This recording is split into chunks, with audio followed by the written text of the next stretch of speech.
তিন জেলায় বজ্রপাতে ৭ জন নিহত হয়েছেন। এর মধ্যে নরসিংদীতেই প্রাণ গেছে ৪ জনের।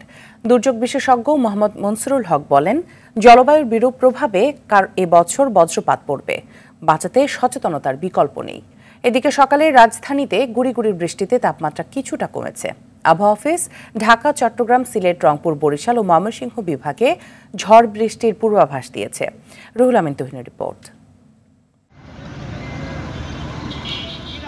গেল কয়েকদিন হলো আবারও তাপপ্রবাহে দেশ, গরমে অতিষ্ঠ জনজীবন। তাপপ্রবাহের মধ্যেই শনিবার সকালে রাজধানীতে নামে স্বস্তির বৃষ্টি। তবে রাজধানীতে বৃষ্টি হলেও অনেক জেলায় এখনো বইছে তাপপ্রবাহ। এতে বিপাকে পড়েছেন কর্মজীবী থেকে শুরু করে খেটে খাওয়া মানুষ। আবহাওয়া অধিদপ্তর জানিয়েছে, কোথাও কোথাও বিক্ষিপ্তভাবে শিলাবৃষ্টি হওয়ার সম্ভাবনা আছে। এতে সারা দেশে দিন ও রাতের তাপমাত্রা 1 থেকে 2 ডিগ্রি সেলসিয়াস কমে যাবে। ময়মনসিংহ, সিলেট, ঢাকা, খুলনা এবং চট্টগ্রাম বিভাগের কিছু কিছু জায়গায় এবং রাজশাহী, রংপুর এবং বরিশাল বিভাগের 2-1 জায়গায় বৃষ্টিসহ বজ্রসহ বৃষ্টিপাতের সম্ভাবনা আছে। 48 ঘন্টার জন্য আমরা হিট অ্যালার্ট একটা দিয়েছিলাম। তো আজকে সারা দেশে কম বেশি বৃষ্টি হওয়ার কারণে অনেক জায়গা থেকেই এই তাপপ্রবাহটা প্রশমিত হওয়ার সম্ভাবনা আছে। তবে বিক্ষিপ্তভাবে কিছু জায়গায় হয়তোবা তাপপ্রবাহটা থাকতে পারে। আবহাওয়া অধিদপ্তরে বজ্রসহ বৃষ্টির সম্ভাবনার খবরের মধ্যেই টাঙ্গাইলের কালিহাতীতে বজ্রপাতে 2 ধান কাটা শ্রমিক নিহত হয়েছে।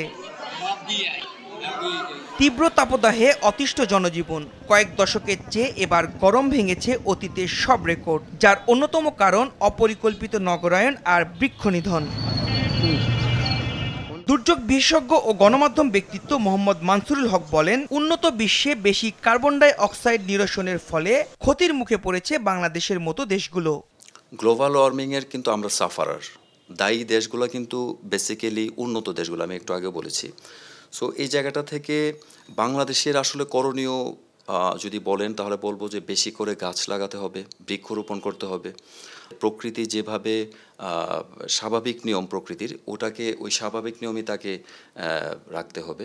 আবহাওয়ার প্রভাবে এবার বজ্রপাত বাড়ার আশঙ্কার কথা জানিয়ে মৃত্যু ঝুঁকি কমাতে সবাইকে সচেতন থাকার আহ্বান এই বিশেষজ্ঞের। এই যে এখন বজ্রপাতের একটা শঙ্কা রয়েছে, এটার মূল কারণটা হচ্ছে ভূমণ্ডলে তাপমাত্রা বৃদ্ধি এবং বাংলাদেশের উত্তর দিক থেকে মানে ভারত থেকে যে বজ্র মেঘের সৃষ্টি হয় এবং দক্ষিণ দিকে যে বঙ্গোপসাগর রয়েছে, বঙ্গোপসাগর থেকে যে জলীয় বাষ্প, এই তিনটার সংমিশ্রণ, তাপমাত্রা বৃদ্ধি, বজ্রমেঘ এবং জলীয় বাষ্প, সমুদ্র থেকে বঙ্গোপসাগর থেকে যে জলীয় বাষ্প, এটার তিনটার সংমিশ্রণে কিন্তু বজ্রপাতের সৃষ্টি হয়।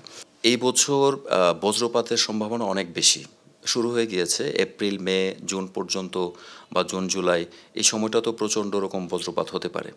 আমরা এই 2024 সালে কিন্তু অতি তাপমাত্রা অনেক মানে তীব্র তাপদাহ যেটা, এটা কিন্তু আমরা দেখেছি এই গত কিছুদিন আগে এপ্রিল মাসে হয়েছে।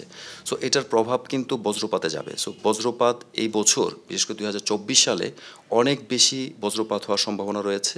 এই জন্য মানুষকে অনেক বেশি সতর্কতার সাথেই এই বজ্রপাতগুলো মোকাবিলা করতে হবে। এমন গরম থেকে বাঁচতে বেশি বেশি গাছ লাগানো ও তার পরিচর্যার উপর জোর দেওয়ার তাগিদ দেন তিনি। সাকিবুর রহমান, RTV, ঢাকা।